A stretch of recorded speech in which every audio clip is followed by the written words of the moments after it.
Who let her in here? This is unheard of. Isn't that Zara? I thought she was gone for good. Look at CEO Kang's face. He looks completely shocked. This is gonna be interesting.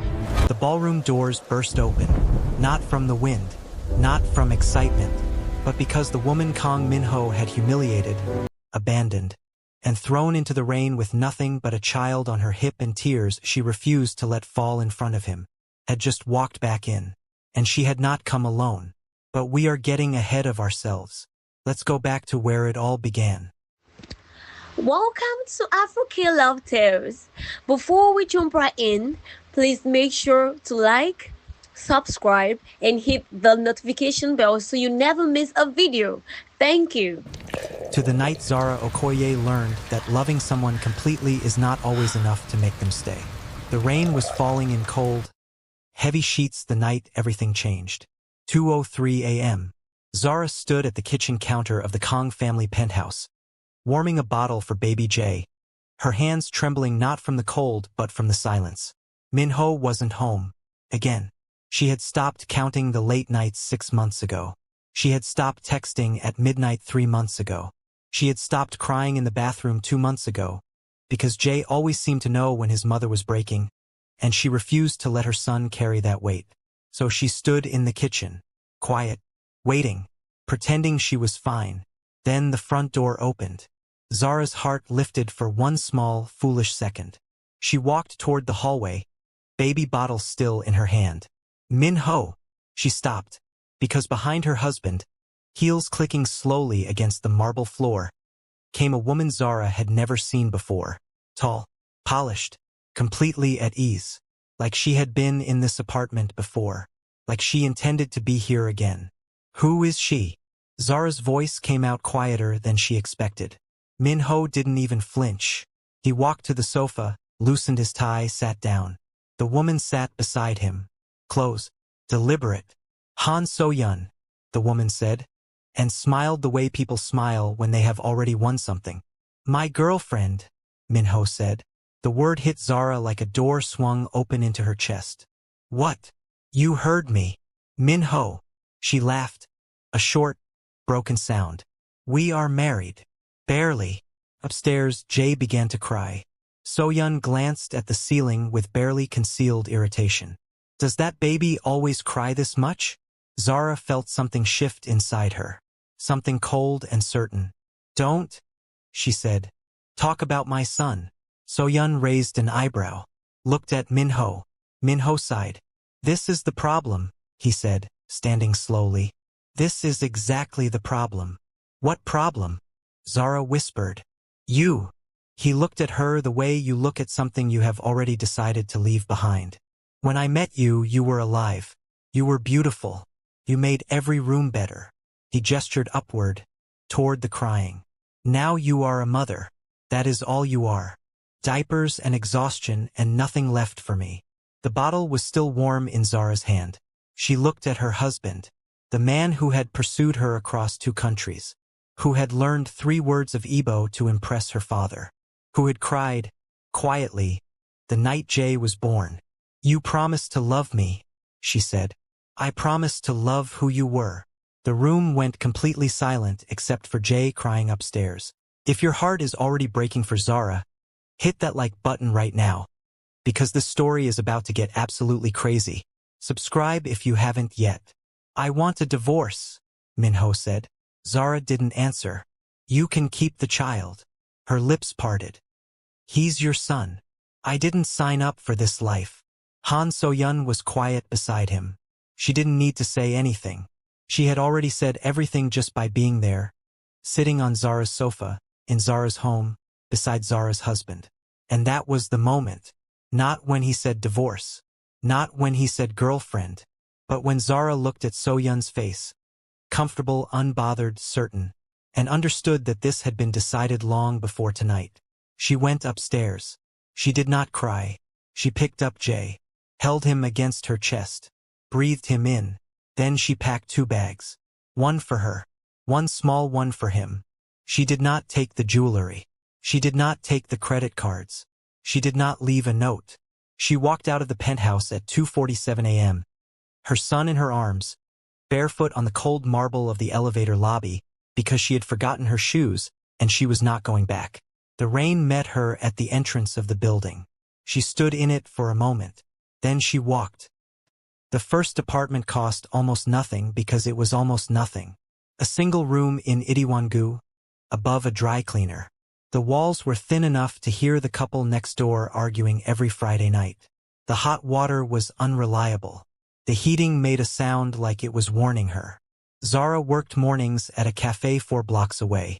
She worked nights cleaning the offices of a finance firm in Gangnam, pushing a cart through corridors where men like Minho made decisions that changed people's lives without ever having to see the consequences. She was always tired.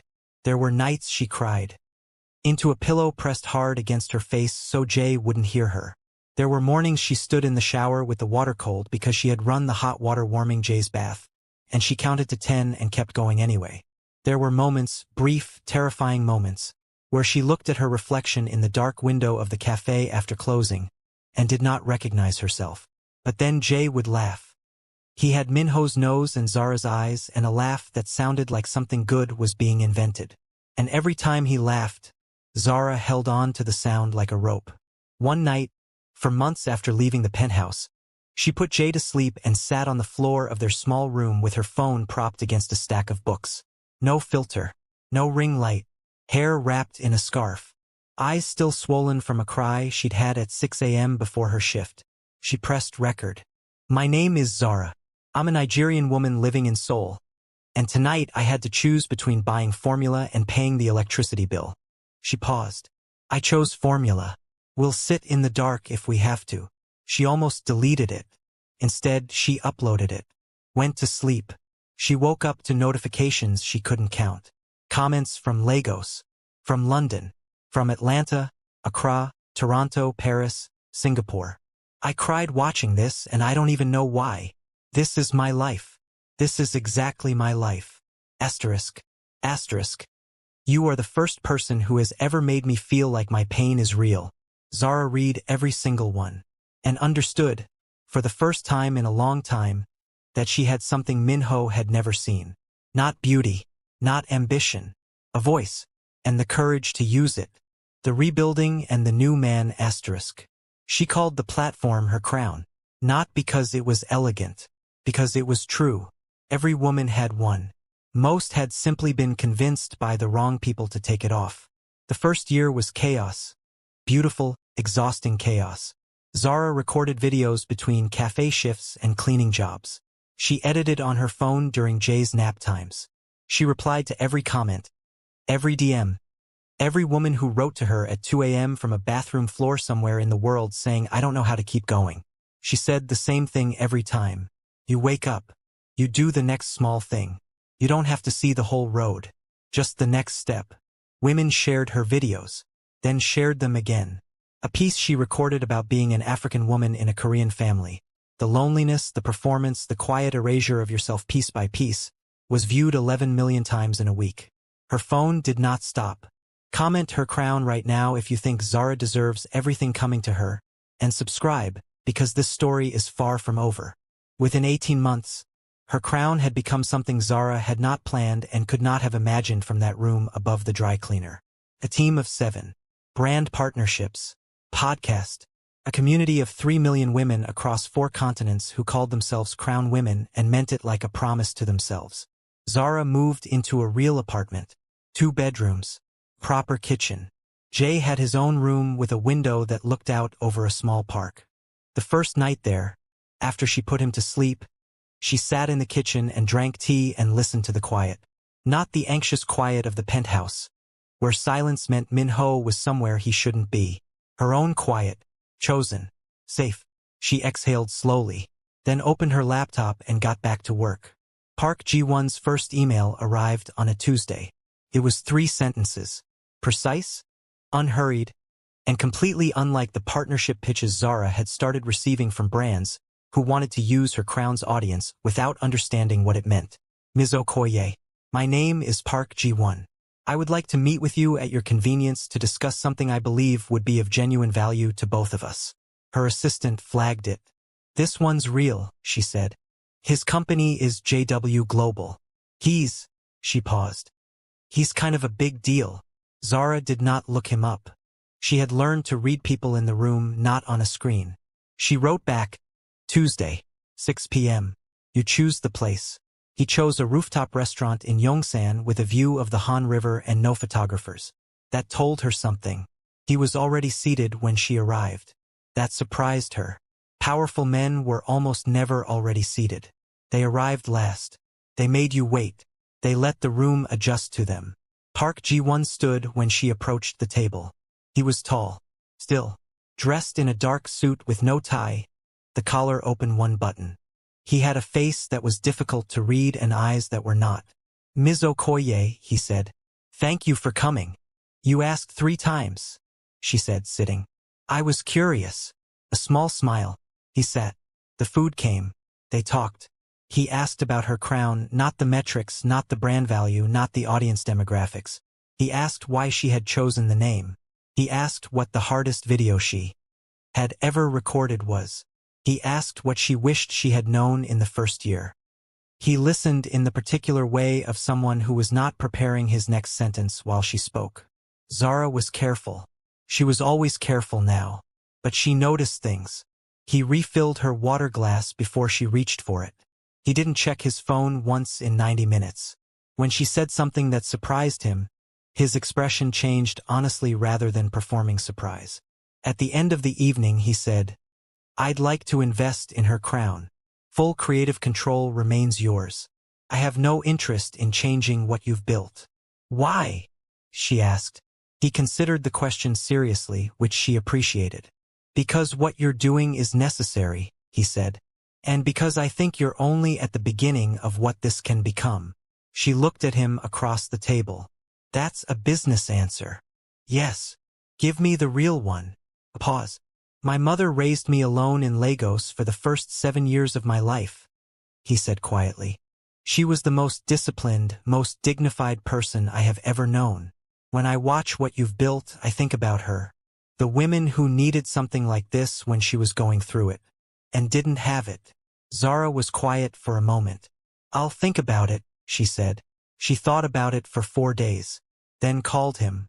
Not about the investment. Just to keep talking. It happened gradually.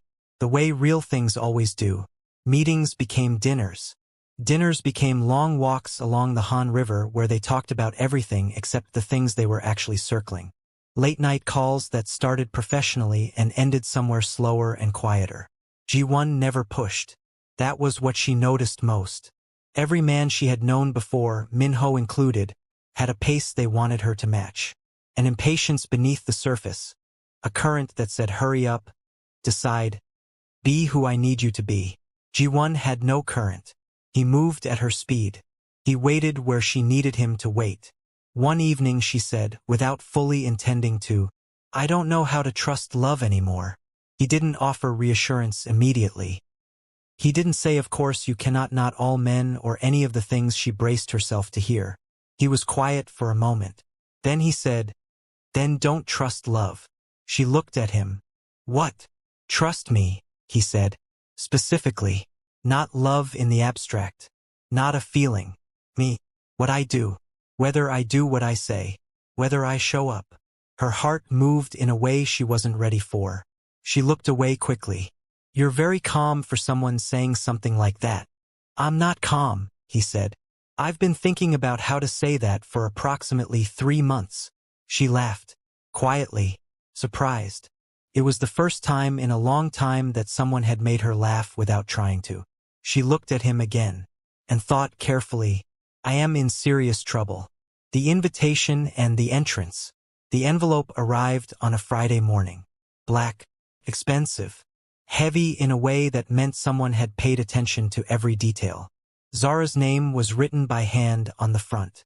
The handwriting she recognized immediately, even after everything. Her assistant held it out. This came by private courier. Zara opened it at her desk. The card inside was formal. Gold lettering. The kind of invitation that announced wealth and wanted you to know it. Kong Min-ho and Han cordially request the honor of your presence on the occasion of their marriage. Zara set it down, picked it up again. There was a second card tucked behind the invitation. Smaller, handwritten, Minho's handwriting. She would know it anywhere. You should see what a real wedding looks like. MH. She read it twice. Then she placed both cards carefully on her desk and sat with the feeling for a long time. Not heartbreak. She had already done that. That chapter was closed, dry, filed away. Something smaller, older. The particular ache of someone rubbing salt into a scar just to remind you it was there. She called G1 that evening. She didn't mean to tell him about the invitation. She meant to talk about the Her Crown expansion plan they had been working through, the one that would bring the platform to West Africa by year's end. But he heard something in her voice immediately. What happened? Nothing. Zara. She told him. She heard the quality of his silence change. Read me what the note says, he said. She read it. A longer silence. He sent you that, G1 said quietly. He sent me that. On purpose. Yes. To hurt you. Yes. She paused. Or to remind me of something. I'm not entirely sure there's a difference with Minho. G1 was quiet for another moment. Then, I want you to go. She laughed. Short and startled. What? I want to take you. To that wedding. I want you to walk into that room. G1, that is. Not for revenge, he said. I want to be clear about that. Not for him. For you. His voice was steady. Certain. I want you to stand in that room and see yourself clearly. See what you have become. Because I don't think you fully see it yet. She was quiet. And I want him to see it, G1 said. Every person in that room. I want them to see exactly what he chose to throw away. The line was silent for a long moment. That is either the most romantic thing anyone has ever said to me, Zara said slowly, or completely insane. Possibly both, he said. She closed her eyes. Breathed. Okay, she said. Subscribe right now, because what happens when those doors open is going to have you out of your seat. She wore gold. Not because it was flashy. Because it was hers. A deep, rich gold that caught light like it had been waiting for her skin specifically. The gown was fitted at the waist, open at the shoulder, with fabric that moved when she moved. She wore her hair out. Fully. Naturally. No apology. She put on the gold earrings her mother had given her the year she left Nigeria. Heavy, old, beautiful. When G1 arrived to collect her, he stood in the doorway of her apartment and said nothing for a moment. Just looked at her. Well, he said finally. Well, what? He has no idea what's coming. She picked up her clutch. Neither do I.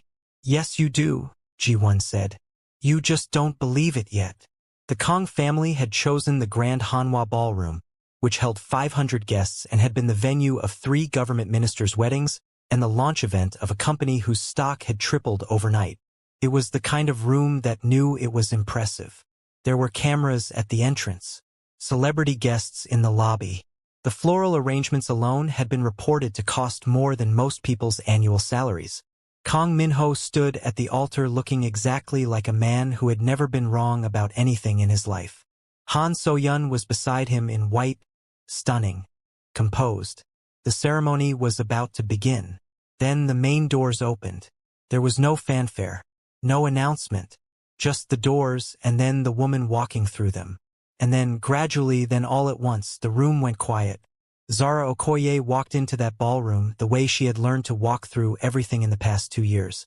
Without apology, without hesitation, without asking the room's permission to be remarkable.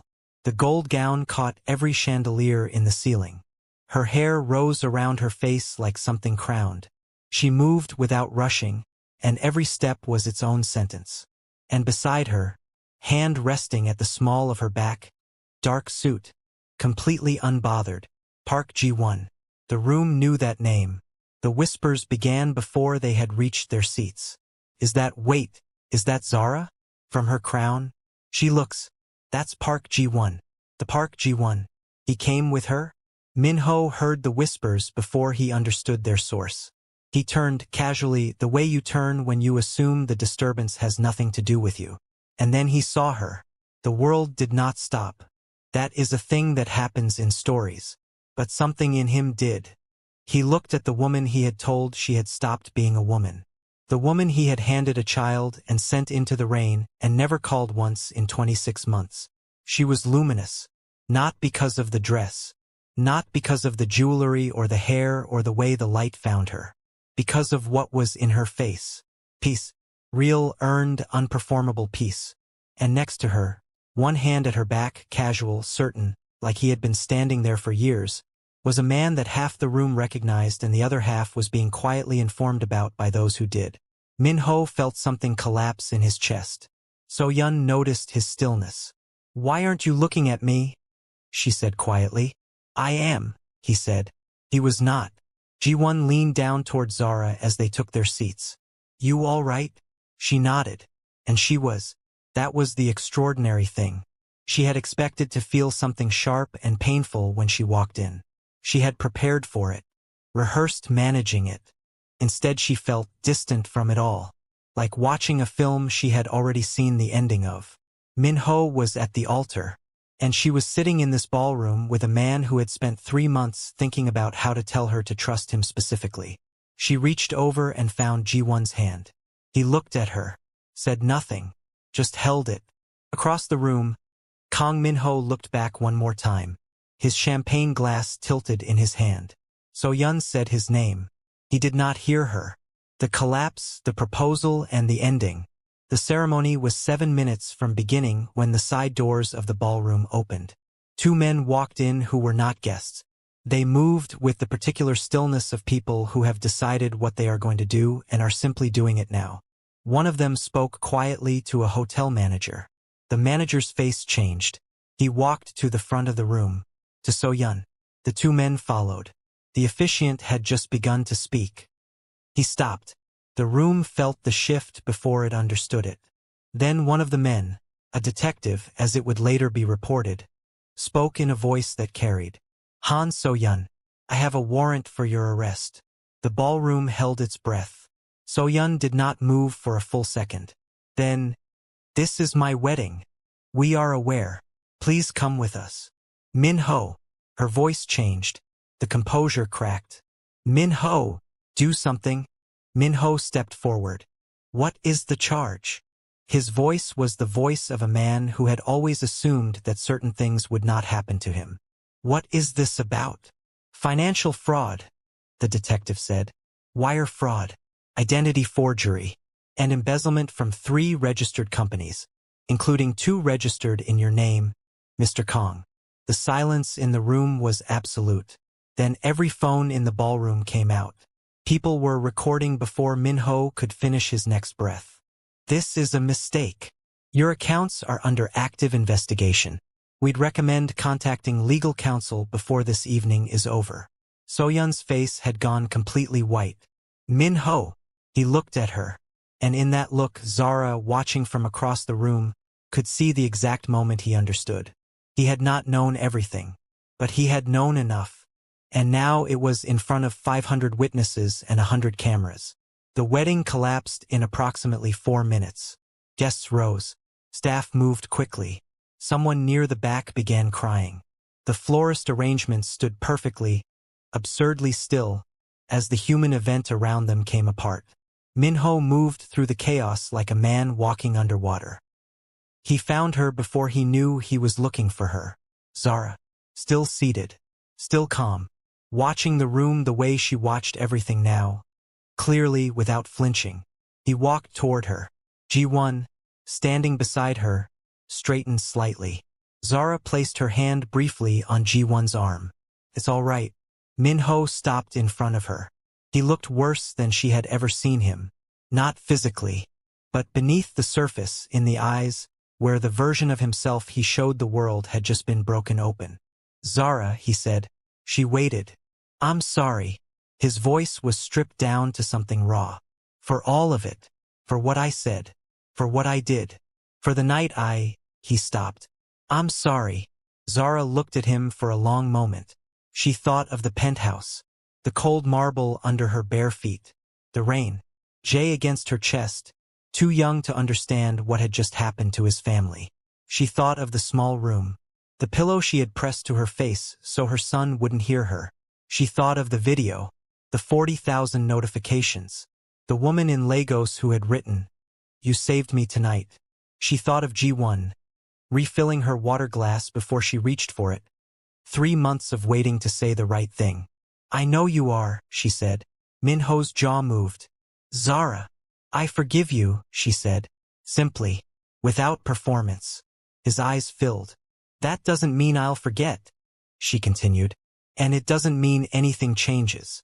But I forgive you, because I'm not carrying that anymore." She looked at him steadily. "I hope you find your way, Minho. Genuinely." She turned away. Subscribe if you're still watching, because this ending is about to break you in the best possible way. Outside the ballroom, the hotel had a terrace that looked over the city. G1 found her there. She was standing at the railing, looking at Seoul in the dark.